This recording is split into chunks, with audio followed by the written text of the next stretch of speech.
अचिंत्य व्यक्तरूपाय निर्गुणाय गुणात्मने समस्त जगदाधार मूर्तये ब्रह्मणे नमः। गुरुर्ब्रह्मा गुरुर्विष्णु गुरुर्देवो महेश्वर गुरु साक्षात् परब्रह्म तस्मै श्री गुरवे नमः। आज के इस दिव्य और पावन कार्यक्रम में मंच पर आसीन जो बहुत दूर लंदन से पहुंची, ऐसी जो निधिध्यासित ज्ञान की एक प्रतिरूप हैं, जैसे कि आपने उनके बहुत छोटे ही उद्बोधन से आभास किया होगा, ऐसी प्रोफेसर मीरा शर्मा जी जो आज की मुख्य अतिथि हैं। आज के इस कार्यक्रम में विशिष्ट अतिथि के रूप में पधारे। इसको थोड़ा ऊपर करो, ये कहाँ गए इसमें ब्लॉग?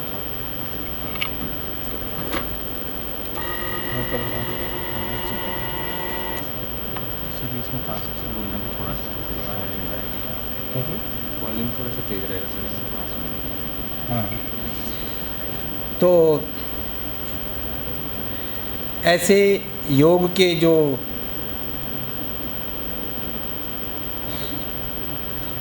बहुत ही जिन्होंने विश्वविद्यालयों में योग को पढ़ाया जाना चाहिए, और जब तक योग विश्वविद्यालयों में नहीं आएगा तब तक वह अनुसंधान का विषय नहीं बनेगा, और जब तक वह अनुसंधान का विषय नहीं बनेगा तब तक वह बहुत अच्छे ढंग से समाज में स्थापित नहीं होगा।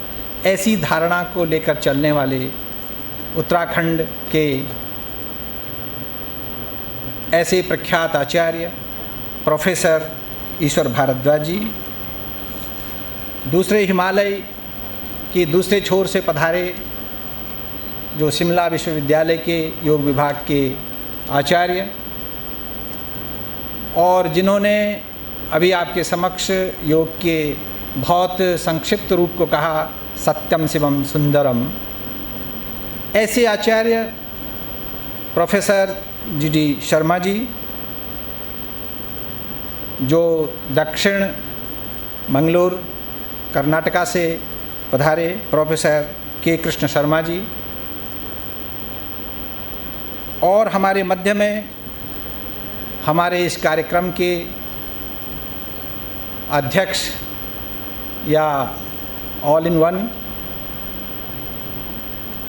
ऐसे आचार्य और हमारे योग विभाग के अध्यक्ष डॉक्टर कामाख्या कुमार जी,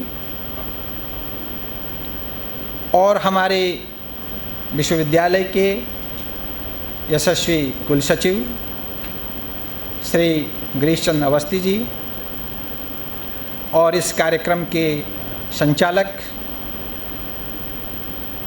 डॉक्टर राकेश कुमार सिंह जी, हमारे मध्य बैठे हमारे शिक्षा शास्त्र विभाग के आचार्य डॉक्टर प्रकाश पंत जी, एवं अन्य जितने भी हमारे मध्य में विभिन्न विश्वविद्यालयों से, विभिन्न महाविद्यालयों से योग के क्षेत्र में निष्णात जितने आचार्य, छात्र एवं छात्राओं, आपके मध्य में आज ये बहुत अच्छा सौभाग्य का विषय है कि आपको योग के संदर्भ में यहाँ पर एक ऐसा परिचर्चा और एक ऐसा कॉन्फ्रेंस जो अंतर्राष्ट्रीय संगोष्ठी है और जिसका विषय है योगा, योग, संस्कृत एंड ह्यूमन ट्रांसफॉर्मेशन। अब इस विषय पर आप यहाँ पर सुनने को आए, जैसे सभी आचार्यों ने आपके समक्ष कहा, और अब आगे आप अन्य सत्रों में इस पर बहुत गहन विमर्श करेंगे, और इन गहन विमर्श और चर्चा के साथ आप आगे बढ़ेंगे। परंतु एक जो अभी यहाँ पर आया, सभाओं में या किसी भी जीवन के किसी भी पार्ट में जो महर्षि पतंजलि जी ने कहा, पहला सूत्र है अथ योगानुशासनम। अनुशासन ही हमारे जीवन का सबसे बड़ा बिंदु है। यदि हम अनुशासित नहीं हैं और यदि हम अनुशासन में नहीं चल सकते हैं तो फिर हमारी गति का गतित्व कभी भी सिद्ध नहीं हो सकता है और हम निरर्थक चलने वाले सिद्ध होंगे। तो ये अथ योगानुशासनम और वहीं उन्होंने अथ शब्दानुशासनम कहा। शब्दानुशासन का अभिप्राय है कि जब आप सभाओं में हों, जब आप किसी व्यवस्था में हों और जब आप कहीं भी हों तो शब्दों का बहुत बड़ा खेल होता है। और यदि आप इसका और विचार करें तो शब्द ही एक ऐसे होते हैं जो बहुत बड़ी परियोजनाओं को, बहुत बड़े कार्य को और बहुत बड़ी से बड़ी ऐसी घटनाओं को जन्म दे देते हैं जिसकी आप कभी परिकल्पना भी नहीं कर सकते हैं। इसीलिए बहुत अच्छे ढंग से पतंजलि ने कहा कि यदि आपको अपने जीवन को सार्थक बनाना है अथ शब्दानुशासनम, आपको अपने शब्दों पे, आपको अपनी वाणी पे और आपको अपने विन्यास पे, शब्द विन्यास पे हमेशा ध्यान देना चाहिए। यदि आपके पास शब्दों का विन्यास नहीं है, यदि आपके पास शब्दों का अनुशासन नहीं है तो आप कहीं भी गच्चा खा सकते हैं। और ये वही आचार्य हैं जो आचार्य कह रहे हैं अथ योगानुशासनम और वही आचार्य कह रहे हैं अथ शब्दानुशासनम। तो और आपने योग के जब सारे बिंदुओं पर देखेंगे, भगवान कृष्ण ने योग में एक बहुत अच्छा श्लोक कहा है और उसमें कहा है कि भाई जो हमारे जीवन में 3-4 चीज़ें आती हैं,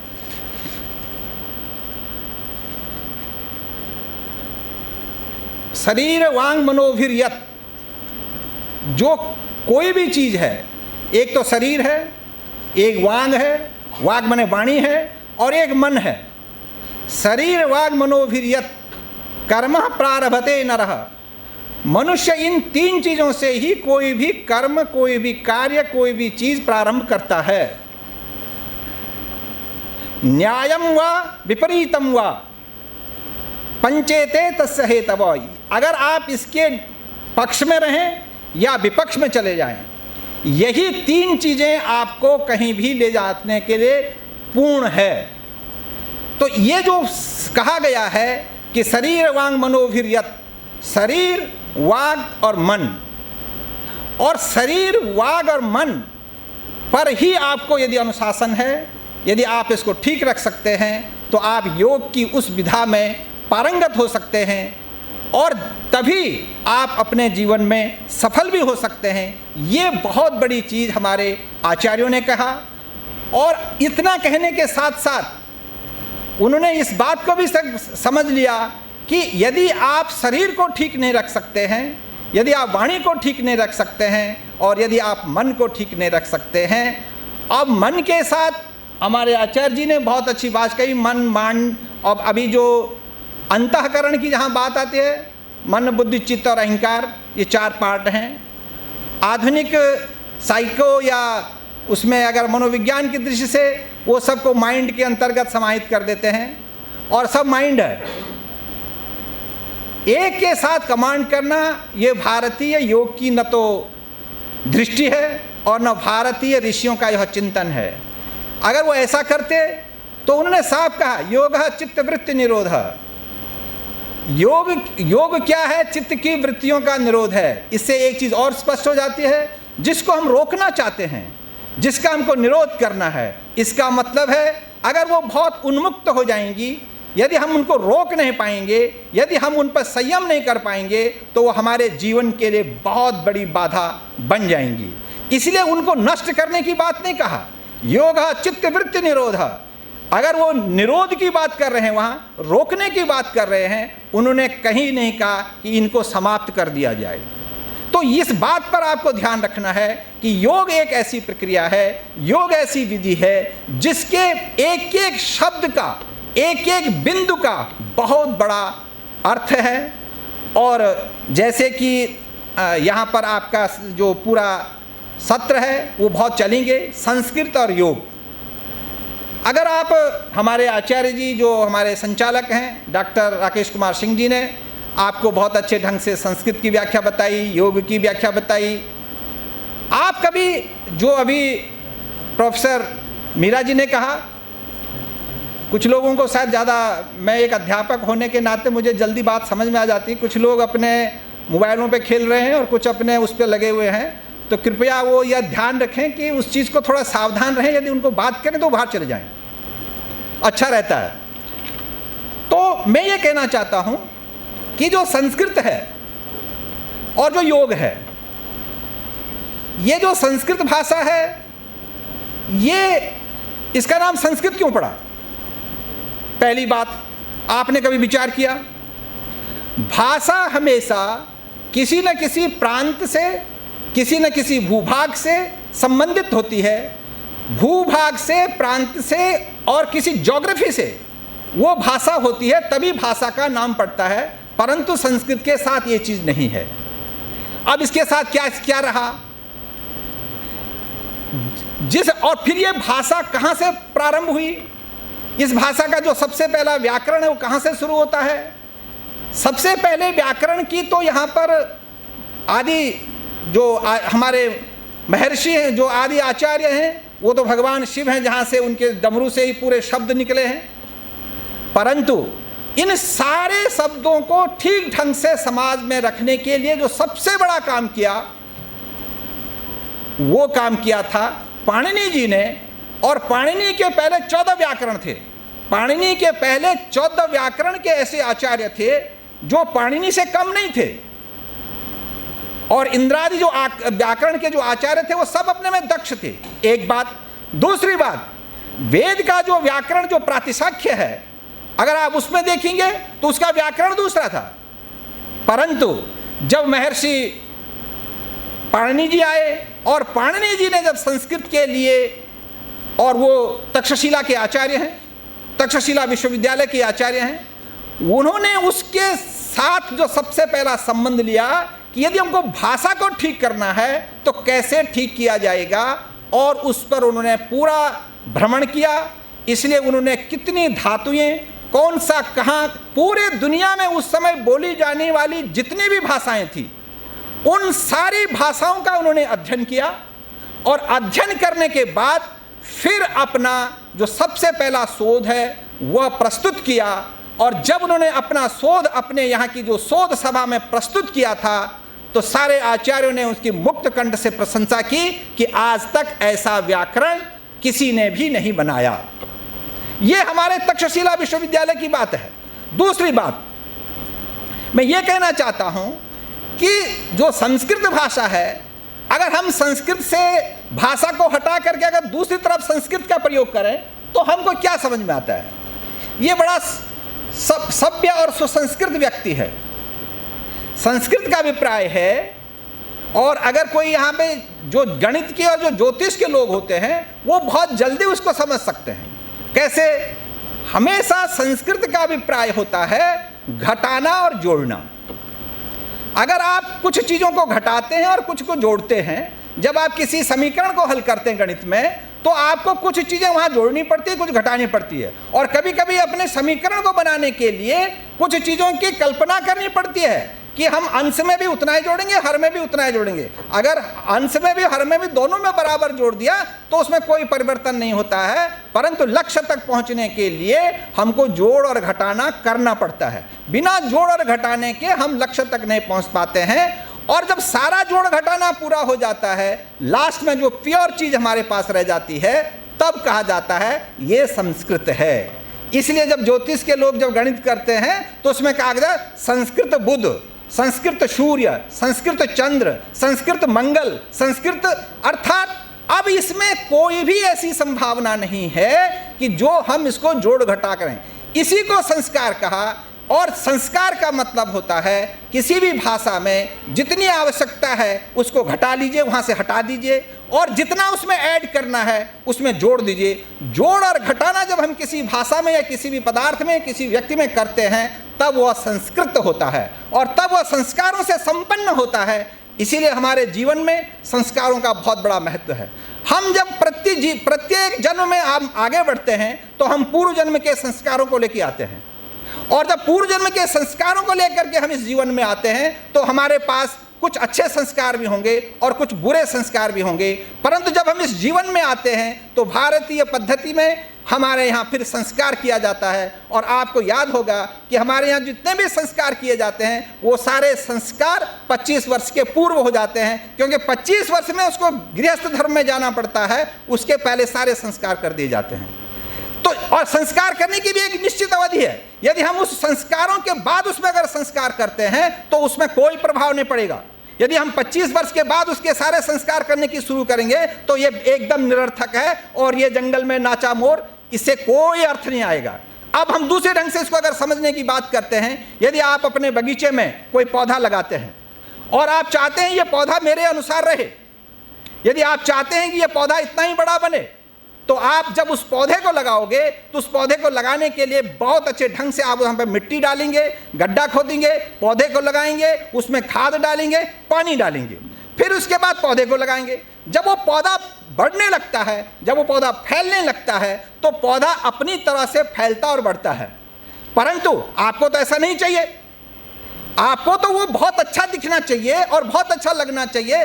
तब आप कैंची लाते हैं और उसके जो तने बाहर जाते हैं उसको काट देते हैं, और आप कई बार उसको काटते हैं। आप एक तरफ उसको काट रहे हैं, एक तरफ आप उसमें पानी दे रहे हैं, उसमें खाद डाल रहे हैं, फिर काट रहे हैं, फिर पानी दे रहे हैं, फिर खाद डाल रहे हैं, और जब वो बहुत सुंदर आकार ले लेता है तब आपको बहुत बड़ी प्रसन्नता होती है। यही हमारे संस्कारों का है कि जब बच्चे को बचपन से अगर उसके ठीक ढंग से संस्कार कर दिए जाएं, जैसे हम उसको चाहते हैं ऐसा यदि उसको बनाया जाए तो वो बहुत, और जो हम जहां चाहते हैं वहां तक उसको पहुंचाया जाए। इसलिए जीवन में संस्कारों का बहुत महत्व होता है, भाषा में संस्कारों का बहुत बड़ा महत्व होता है। और इसलिए संस्कृत भाषा वो भाषा है जो भाषा दुनिया की सभी भाषाओं में से शुद्धतम भाषा है। इसलिए शुद्धतम भाषा होने के कारण पहली भाषा है जो संस्कृत भाषा है, अर्थात संस्कृत का अभिप्राय है शुद्धतम। तो शुद्धतम भाषा जो संस्कारों के द्वारा शुद्धतम हुई है, ऐसी भाषा को संस्कृत भाषा कहा। दूसरी बात, अब यहाँ संस्कृत का संबंध योग के साथ क्यों आया? क्योंकि जो हमारी जितनी भी विद्याएं हैं, चाहे उसमें जितना भी योग का जो साहित्य हमारे पास उपलब्ध है, वो जितना साहित्य हमारे पास उपलब्ध होगा वो सारा का सारा साहित्य आज भी संस्कृत भाषा में लिखा गया है। और सिर्फ योग का नहीं, अन्य भी जितनी विद्याएं हैं सबका जो मूल साहित्य है वो संस्कृत भाषा में लिखा गया है। इसलिए कई बार लोग संस्कृत को यदि आप भाषा के दृष्टि से देखते हैं तो दूसरी बात आएगी, यदि संस्कृत को आप संस्कृति की दृष्टि से देखेंगे तो दूसरी बात समझ में आएगी, यदि आप संस्कृत को सभ्यता की दृष्टि से देखेंगे तो तीसरी बात समझ में आएगी। इसीलिए जो संस्कृति को यहाँ हर जगह के साथ जोड़ दिया जाता है वो इसलिए जोड़ दिया जाता है कि जो भारतीय ज्ञान की जो धारा जहाँ से चली है, भारतीय ज्ञान जहाँ से पुष्ट और समृद्ध, और दुनिया ने जिसमें भारत विश्व गुरु बना था, उस ज्ञान के समय और उस समय हमारे विश्वविद्यालयों की जो भाषा थी वो भाषा, अध्ययन की भाषा संस्कृत भाषा थी। इसलिए आज यदि हम संस्कृत भाषा को पढ़ते हैं और संस्कृत भाषा के तरफ यदि हम जाते हैं तो हम सबसे ज़्यादा अपने उन शास्त्रों के तरफ जाएंगे और उसके ज्ञान को समझने का हम प्रयास करेंगे। परम आदरणीय मैन जी ने और कुछ लोगों ने यहाँ पर एक और अच्छी बात कही कि भाई आजकल यूरोप में बहुत अच्छा अनुसंधान संस्कृत पे चल रहा है और वो दिन अब दूर नहीं है। मैं आपको आज बता देना चाह रहा हूँ, वो दिन दूर नहीं है जब संस्कृत पढ़ाने के लिए बाहर से लोग आएंगे और 100% आएंगे। क्यों? क्योंकि वो लोग इस बात को जान चुके हैं और समझ चुके हैं। हम अभी उसको जाने नहीं हैं, हम तो जानने का प्रयास कर रहे हैं। उसके बाद भी हम अपने बच्चों को अंग्रेजी स्कूलों में डाल रहे हैं और उन स्कूलों को खोज रहे हैं। परंतु उन लोगों ने आज अपने बच्चों को अंग्रेजी स्कूलों से हटा करके अब वो गुरुकुलों में और संस्कृत को पढ़ाने की तरफ उन्होंने ध्यान देना शुरू कर लिया है। अब आप सब लोग सोशल मीडिया पे या कई जगह पे आप उसको देख सकते हैं। ये उसमें जो कहा गया है, एक बहुत अच्छा वैज्ञानिक अध्ययन हुआ है, बहुत पहले से चल रहा है कि जो संस्कृत पढ़ते हैं उनकी स्मृति, उनकी मेमोरी और उनका जो ज्ञान है वो बहुत तीव्र हो जाता है, अच्छा हो जाता है। कैसे हो जाता है? बिल्कुल साइंटिफिक तरीका है। अंग्रेजी के सिर्फ 26 अक्षर हैं और संस्कृत के 64 हैं। जब हम 64 अक्षरों का उच्चारण करेंगे और 26 अक्षरों का उच्चारण करेंगे और हम बचपन से जब ऐसा उच्चारण करेंगे तो आप एक अनुमान कर लीजिए, जो त और जो ट है, जब हम तुम बोलते हैं और जब हम तुम बोलते हैं तो जो हिंदी पढ़ने वाले या संस्कृत पढ़ने वाले लोग हैं वो उसको जब हम थाने बोलते हैं और जब हम थाने बोलते हैं दोनों का अर्थ समझ पाते हैं। परंतु जब हम अंग्रेजी पढ़ते हैं तो हमारे यहाँ तकार जो तवर्ग है, तवर्ग का पूरा लोप हो गया, और जब तवर्ग का लोप हो गया तो हमारा उच्चारण भी बदल गया। और जब हमारा उच्चारण बदल गया, ये उच्चारण कैसे बनता है? उच्चारण के लिए अगर अपने मुंह में हमारी जो जिह्वा है, ये जिह्वा इस जो मुंह का जो परिधि है, इस परिधि में जहां वो चोट करती है, जहां पर वो टंग मार के चोट करेगी, वहां से एक नई आवाज आएगी। और जब वो 64 अक्षरों की बात करती है तो निश्चित है कि यहाँ 64 जगह वो चोट करती होगी, तब ऐसा ध्वनि आती होगी। और जब वो 64 अक्षरों पर वो ध्वनि आती होगी तो उन 64 अक्षरों की जो ध्वनि है, वो जो ध्वनि है हमारी, वो हमारी तंत्र और तंत्रिकाओं से जुड़ी हुई है। जो हमारे मुंह की जो तंत्र और तंत्रिकाएं हैं, उन तंत्र और तंत्रिकाओं का जो पूरा व्यायाम होता है, वो व्यायाम तभी होगा जब हम उन 64 अक्षरों का संयुक्त रूप में मिला करके जब हम अध्ययन करेंगे, पाठ करेंगे और सारे छंदों में पाठ करेंगे, तो हमारी जिह्वा का, हमारे मुंह का, हमारे तंत्रिका तंत्र का पूरा एक व्यायाम हो जाएगा और हमारे माइंड तक जाने वाले जितने भी तंत्र हैं वो सारे तंत्र हमारे खुल जाएंगे। और अगर हम ऐसा करें, हम खाली टुम टुम टुम टुम करें, तब क्या होगा? तो हमारी आवाज़ तो खुलेगी नहीं। इसलिए एक चीज़ और याद रखिए, जिन बच्चों का, हमारे यहाँ शिक्षा शास्त्र के लोग बहुत बैठे हुए हैं और एक नई पद्धति आजकल नई शुरू हो गई बच्चों में, वो पढ़ते ज़्यादा नहीं हैं, वो सब मौन चिंतन हो रहा है। वो सब ऋषि पहले ही हो गए, वो सब मौन पढ़ते हैं। हमेशा जब तक हम स्कूल लेवल पर हैं तब तक हमको जोर से बोलना चाहिए, तब तक हमको उच्चारण और तेजी से करना चाहिए। क्यों? क्योंकि हमारी जो तंत्रिका तंत्र है, जो हमारी आवाज का है, जो हमारे ब्रेन से जो उसका संबंध है, उन सारी नसों को खोलना है। और जो नसें और जो तंत्रिका तंत्र हमारा प्रखर नहीं है, उसको हम तभी प्रखर कर सकते हैं जब हम प्रखर रूप से बोलना शुरू कर दें। और जब हम प्रखर रूप से बोलना शुरू करेंगे तो हमारे सारे इंद्रियाएं और जितनी हमारे कोशिकाएं हैं वो सब सजग हो जाएगी। इसलिए कहते हैं कि संस्कृत पढ़ने वाले लोगों का पूरा ब्रेन जो है वो फिट रहता है, और जो अंग्रेजी पढ़ने वाले हैं वो आधा ही माइंड उनका डेवलप होता है। आप ये रिसर्च देख लीजिएगा, आपको सोशल मीडिया पे या मीडिया पे या नेटवर्क पे बहुत मिल जाएगी। भाई आधा ही तो रहेगा ही, वहाँ तो 26 अक्षर 26 दूनी 52 से ज़्यादा है, वो आधा से भी ज़्यादा कम रहेगा। भाई हमने तो 52 अक्षर के आगे हम बोल रहे हैं, तो इतने हमारे तो उनका जो विकास है वो ऑटोमेटिक कम होगा। इस रिसर्च को आज वो लोग समझ चुके हैं और इस चीज़ को ध्यान दे चुके हैं। इसलिए संस्कृत उन लोगों ने बनाई है जिन लोगों ने वैज्ञानिक अर्थ को, एक एक अर्थ को बहुत ढंग से समझा है। इसलिए आज हमको हर घर में, हर बच्चों को, आप जब से हमारे वेद का उच्चारण कम हुआ, उसके बाद वेद का उच्चारण धीरे धीरे समाप्त हो गया, उसके बाद संस्कृत का उच्चारण धीरे धीरे समाप्त हो गया और हिंदी के उच्चारण पे भी अब धीरे धीरे समाप्त हो गया। सिर्फ हमारे सामने अब धीरे धीरे अंग्रेजी का उच्चारण रह रहा है। तो हमारी भाषा, हमारा ब्रेन, हमारी सोच ज़्यादा डेवलप नहीं हो पाएगी, क्योंकि हमारे वो तंत्र और तंत्रिकाएँ धीरे धीरे धीरे जाम हो जाएंगी। तो यदि उसको खोलना है, उसको आगे बढ़ाना है, तो हर घर में अपने बच्चों को संस्कृत के श्लोकों का निरंतर पाठ जरूर करवाना चाहिए। और जो बच्चे स्कूल में पढ़ रहे हैं, जो बच्चे पाठशालाओं में पढ़ रहे हैं, उनको कोई ना कोई स्तोत्र पाठ जरूर करना चाहिए। वो इसलिए नहीं करना चाहिए कि आपका भगवान खुश हो जाएगा, वो इसलिए करना चाहिए कि आपका बुद्धि, आपका उच्चारण और आपकी जिह्वा बहुत ढंग से खुल जाए। इसलिए करना है, वो इसलिए नहीं करना है कि शायद साक्षात ईश्वर आकर के आपको वरदान, यही वरदान है। और इसीलिए कहते हैं कि जब हम संस्कृत पढ़ने लगे, जब हम संस्कृत में बात करने लगे, तो हमारा ये काम हो गया। अरे काम तो हो गई, जब बुद्धि के द्वार पट खुल जाएंगे तो बड़े बड़े काम हो जाते हैं। इसलिए बुद्धि को ठीक करने के लिए, बौद्धिक स्तर पर ठीक करने के लिए पहले हमको संस्कृत भाषा चाहिए। और जब भाषा बोलने लगते हैं तो बहुत अच्छा निकलेगा, तब योग की तरफ आएंगे। तब अनुशासन चाहिए। जब हम बोलना सीखे, इसीलिए जब भी हम स्कूल में रहते हैं, स्कूल के बच्चे को सिर्फ हम पहले क्या था, चाहे उसको जैसे भी हो, उसको चाहे डरा के, धमका के, बोल के उसको अक्षर ज्ञान करवाना है, उसको ये उच्चारण करवाना है। रही बात जब वो यूनिवर्सिटी में पहुंच जाएगा, उसके बाद वो उच्चारण मत करे, उसके बाद तो सोचना, विचार करना, शोध करना वो उसके बाद का विषय है। आजकल शोध पहले हो रहा है, उच्चारण बाद में हो रहा है, इसलिए बहुत स्थितियां बिगड़ रही हैं। अब जहाँ रही बात योग की, योग के विषय में आप बहुत आगे चिंतन करेंगे और बड़ा अच्छा विचार आएगा। परंतु इतना निश्चित है कि यदि हमारे भारतीय विद्याओं में, और यदि भारत विश्व गुरु बना और भारत के ज्ञान और भारत की जो ऋषि हैं, यदि उनमें ये ताकत है, तो एकमात्र वो योग के कारण है।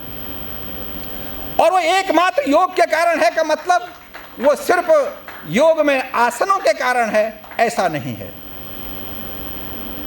हमारे योग के ऋषि में वो दम है कि यदि वो ऋषि आज यहां बैठ करके ध्यानस्थ हो जाए और समाधिस्थ हो जाए, तो सूर्य के अंदर जाकर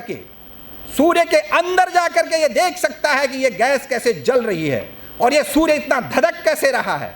और यही एक कारण रहा कि हमारे ऋषियों ने, हमारे आचार्यों ने अपने योग के माध्यम से पूरे यूनिवर्स को जाना।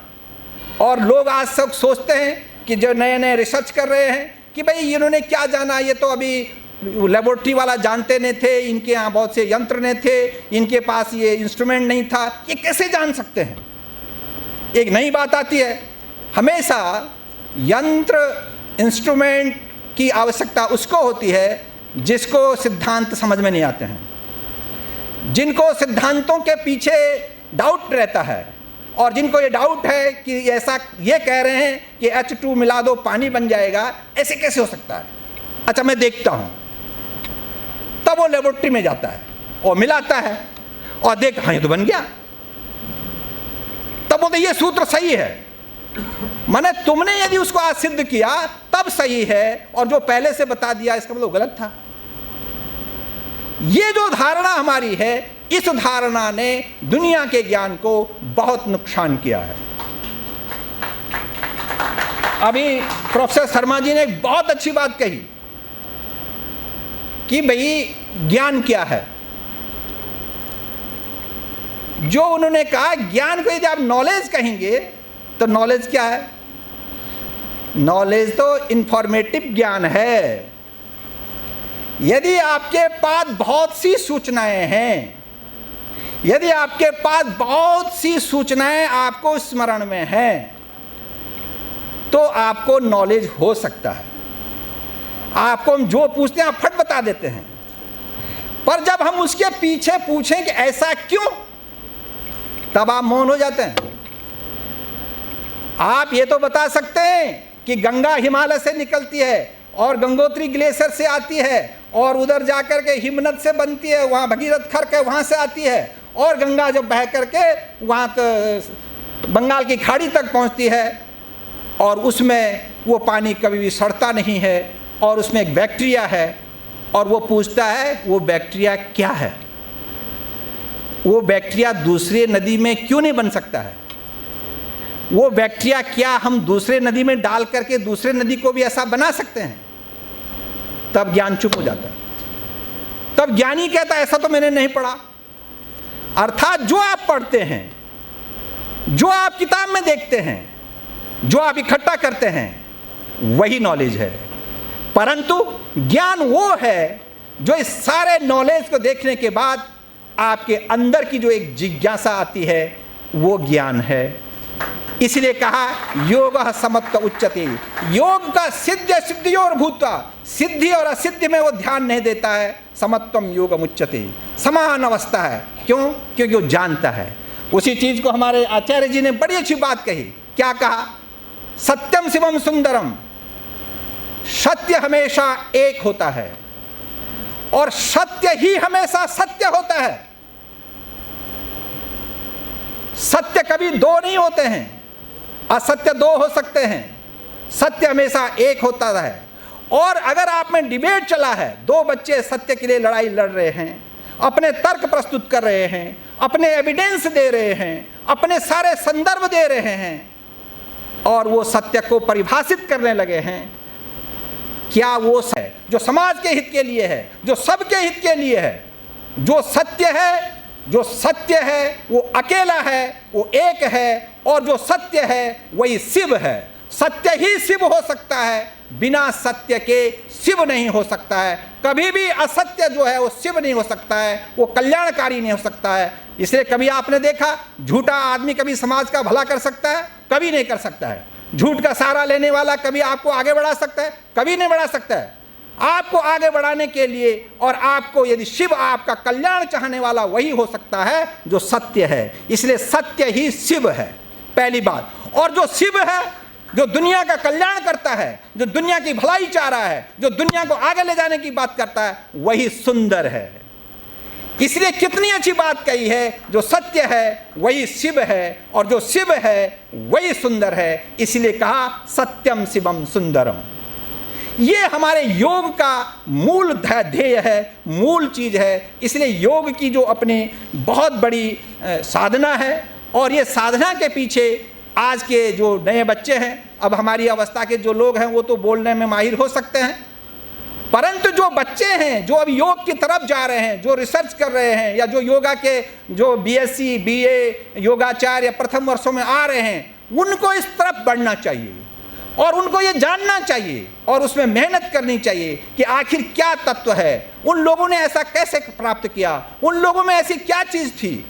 बहुत अच्छी बात जहाँ अभी आचरण की बात आती है, जब हम सत्यम शिवम की बात करते हैं, यदि किसी आचार्य, कोई आचार्य सत्य का पक्ष लेता है, कोई आचार्य जो सत्य का पक्ष लेता है, वही आचार्य बच्चों का भला की बात करता है और वही इंस्टीट्यूशन के भले की बात करता है। तो जो सत्य है, जो शिव है, जो सुंदर है, जब वही आचार्य की जब हम बात करते हैं, उस आचार्य का जो आचरण है, उस आचरण के सामने सारे शिष्य नतमस्तक होते हैं।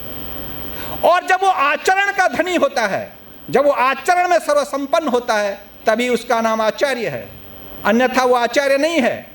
इसलिए हमारे यहाँ एक और अच्छा बहुत और जो भारतीय ज्ञान है, जो मैंने कहा कि भाई जो ज्ञान का मूल तत्व है, हमारे यहाँ इंफॉर्मेटिव ज्ञान नहीं है, हमारे यहाँ निधिध्यासित ज्ञान है। जब हम निधिध्यासन में चले जाते हैं तब ज्ञान प्रस्फुटित होता है। और ज्ञान का जो पहला अधिकरण है, ज्ञान का अधिकरण आत्मा है। इसलिए ज्ञान, जब आत्मा ही नष्ट नहीं होता है और आत्मा जो जीवात्मा है वो निरंतर एक जन्म से दूसरे जन्म में जाता है और निरंतर चलता रहता है, तो आपका जो संकलित किया गया ज्ञान है वो भी निरंतर आपके साथ जा रहा है। अंतर इतना है कि आप किस समय कितना अनुभव करते हैं और तब जा कर के आप उसको आगे बढ़ते हैं। और जब इस स्थिति पे आप पहुंचते हैं तो हमारे यहाँ आचरण की जो शिक्षा दी गई है, कभी आचरण वाले आचार्य को माइक लगा के बोलने की जरूरत नहीं होती है। कभी आचार्य के आचरण संपन्न आचार्य को कभी अपने शिष्यों को जोर से बोलने की जरूरत नहीं होती है। क्यों नहीं होती है? क्योंकि उसको पता है वो हमेशा मौन व्याख्यान देता है, वो अपने आचरण से चुपचाप चला जाता है। अगर बच्चों में झगड़ा हो रहा है और वो इतना पूछेगा तुम क्यों लड़ रहे हो, निकल गया। बच्चे अपने आप बोलेंगे ये क्या हो गया, बड़ी हमको तो, हमारा तो झगड़ा सामने आ गया। तो जो ये आचरण है, इस आचरण की शिक्षा के लिए कहा गया है बट तरोर मूले वृद्धा शिष्या गुरुर युवा गुरोस्तु मौनम व्याख्यानम शिष्या छिन्न संशया। एक आचार्य है हमारे, बट वृक्ष के नीचे बैठे हुए हैं और वो पाठ पढ़ा रहे हैं अपने बच्चों को, सुबह से शाम तक पढ़ाए जा रहे हैं। सारे शिष्य वृद्ध हैं, आचार्य युवा है। और आचार्य जो है, जो टीचर है, जो उसको पढ़ा रहा है, उनका व्याख्यान कैसा चल रहा? मौन व्याख्यान है, बोलते नहीं हो। गुरोस्तु मौनम व्याख्यानम, गुरु का व्याख्यान हमेशा मौन चल रहा है। और शिष्या छिन्न संशया, ऐसा नहीं है कि उस मौन व्याख्यान से शिष्यों का कोई उद्धार नहीं हो रहा है, उन सारे शिष्यों के डाउट क्लियर हो गए। और जब उन शिष्यों के डाउट क्लियर हो गए तो वो शिष्य दोबारा प्रश्न नहीं कर रहे हैं कि गुरुजी इसका क्या उत्तर है। वो जैसे गुरु के सामने बैठे, गुरु का मौन व्याख्यान है, सब पढ़ के चले गए। एक ऐसा शिष्य था, उपनिषदों में कहानी आती है बड़ी अच्छी, कि उन्होंने कहा कि भाई जब हम, समझ तो ज़्यादा नहीं, अब मैं समाप्त कर रहा हूँ, इसको सुना के 40 मिनट से पहले रुकता नहीं। तो जब वो शिष्य गया अपने गुरु के सामने, मेरी कोई शंका है, ये सब विद्यार्थी थोड़ा ध्यान से सुनना चाहिए, मेरी एक शंका है। गुरुजी उसकी शंका समझ गए कि ये क्या पूछना चाह रहा है। कहा तो एक पाँव खड़ा कर ले। उसने झट से अपना बायां पाँव खड़ा किया। कि दूसरा भी खड़ा कर। तो बाएं को जमीन में रखना चाहा। बोला नहीं, इसको जमीन में नहीं रखना है, तू बिना इसको जमीन में रखे दूसरा खड़ा कर। उसने कहा गुरुजी ऐसा कैसे हो सकता है? वो चले जाओ। चला गया। वो फिर भी उसको समझ में नहीं आया। लौट के आया दूसरे दिन, क्या गुरुजी मुझे समझ में नहीं आया, कल आपने मुझे कहा कि एक पाँव खड़ा कर, मैंने खड़ा किया, आपने कहा दूसरा खड़ा कर, तो मैंने दूसरा खड़ा करना चाहा, तो पहले को जब तक मैं जमीन में रखूंगा दूसरा खड़ा कैसे करूंगा? और आपने मेरे को डांट दिया और कहा चले जा। बोला मूर्ख, जब तू पहले कोई गलत काम शुरू कर चुका है, जब तक उस गलत काम को ड्रॉप नहीं करेगा तब तक तू दूसरा खड़ा कर ही नहीं सकता है। और तू चाहता है कि मैं दोनों एक साथ करूं, तू चाहता है कि मैं दोनों काम एक साथ करूं, इसलिए मैंने तुझे कहा था दोनों पांव उठा, और तू दोनों उठाता तो तेरी रीढ़ की हड्डी टूटनी थी, तब योग भी ठीक नहीं करता। इसीलिए जीवन में यह बात हमेशा समझ लेनी चाहिए कि यदि हम मनुष्य होने के नाते हमसे कभी भी गलती हो सकती है, क्योंकि मनुष्य है। यदि हमने कोई गलत काम शुरू कर दिया और अब हम अच्छा करना चाहते हैं, तो अपने जीवन में हमेशा यह सोचना चाहिए और ईश्वर के सामने सब लेकर के कि अब यह गलती मैं ड्रॉप करूंगा और दूसरा शुरू करूंगा तो मैं महान फिर भी बन सकता हूं। और विश्वास नहीं है तो वाल्मीकि जी का उदाहरण देख लीजिए।